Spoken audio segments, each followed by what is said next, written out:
What do you do? I pre-encode LAR files for SMG listserv. I think I just took a nap in the middle of what you just said. Thank you. We have a 5-year-old daughter, and we're looking to get her into kindergarten this fall. On planet Earth. That's a good one. So, homeschooling it is. What are we supposed to do? A consultant? What are you gonna give me that I can throw? I wrote the goodbye poem in our high school yearbook. Bingo! You're not really gonna tell people I'm a poet. Check it out. It's an instant message chain between me and this fantastic skank. How lucky are you that I kept every one of these things? Oh, my good Lord Jesus Christ.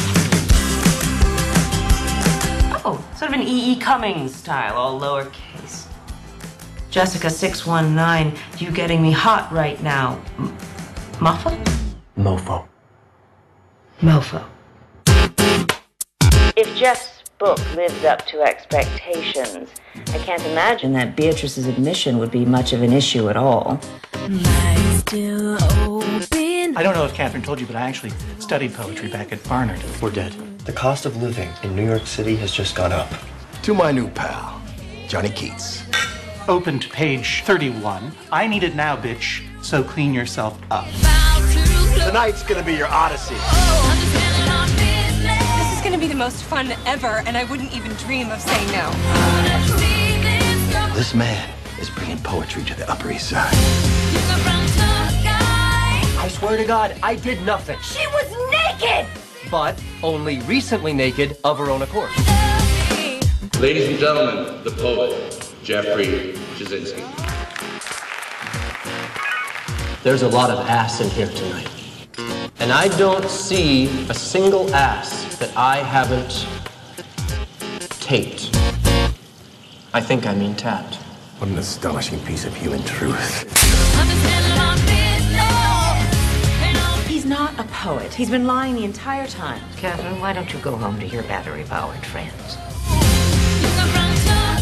Take the ritualistic sodomy, but mention ritualistic sodomy, everyone wants to come to the party. The Best and the Brightest, which is showing at Mindframe Theaters Friday night. They're going to show it at 6:15 p.m. Actress Kate Mulgrew, how are you? So good. How are you? Doing really well, thank you. And I want to congratulate you on the success. I hear there's a lot of buzz about The Best and the Brightest. Yeah, I think that Josh Shelov, who is the director, who has done a really remarkable job. This is an independent film that we shot a couple of summers ago in Philadelphia on a shoestring budget, but he's done a brilliant job. And he wrote it, he produced it, he directed it, and now we're going to show it to the Dubuque audience, which we know is the most discerning audience of all. Well, the show is actually going to be here in Dubuque. Friday night, you're actually going to be in town with the director, and you're actually going to have a Q&A after the movie. So this is kind of a cool opportunity for people to come out to see the new movie and then get a chance to even ask you some questions. Yeah, no, I'm delighted to be able to do that because, of course, I think my brother Sam is sort of helming this.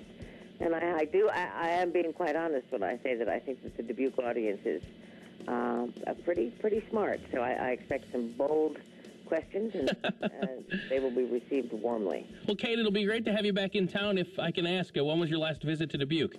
Oh, I get back because I love my brothers and sisters who are still there, probably about 8 months ago, but I'm really looking forward to coming this time. Yeah, so tell our listeners a little bit about the movie itself. You said you filmed it in Philadelphia. It's called The Best and the Brightest. The Best and the Brightest. It's actually set in New York, and it's about a handful of people. Most of them are reprehensible. I probably foremost among really not savory people, the kind of people who represent New York at its worst. And then the young couple at the center, Neil Patrick Harris and Bonnie Somerville, who are trying desperately to get their 5-year-old daughter into a private school. And so it's a ribald, irreverent, very smart, and rather salty comedy. And I hope that everybody just comes with their let's have a good time hat on. Well, that's wonderful. Well, we're speaking with Kate Mulgrew this morning. What was it like to work with Neil Patrick Harris? I hear he's a pretty fun guy to work with. Absolutely charming. And there's that accounts for his great success. The guy is not only a marvelous actor, but he's very kind and extremely generous. And I'd be thrilled to work with him again anywhere and under any circumstances. But I think the big surprise in this movie, I play a supporting role in this movie, so The big surprise would be, I think, Jenna Stern, who happens to be my great friend Samantha Agar's daughter. I don't think audiences will be very familiar with her, but she gives a stunning performance as the headmistress. So I'll be curious to see what the response is to her. Well, the movie's called The Best and the Brightest. They're going to show it a special screening Friday at 6:15. It'll be $12, and then afterwards they're going to have this Q&A with you and the director. So this will be kind of a fun event, and I think it's kind of a chance for Dubuque Land to go a little bit Hollywood when we have the director and one of the actors of the movie in town. So well, I certainly hope so. Any excuse works, right? Absolutely. And Kate, if I can ask, what other projects are you working on right now? I just finished doing a series called NTSS SD SUV for Adult Swim, which should come out at the end of July. I did 12 of those, and I'm about to do... I'm not allowed to talk. My assistant is telling me I'm not about... But I'm about to do something fun in Toronto. Oh, okay, cool. I'm not about to share that. She's giving me the X. But it's busy, and it's great.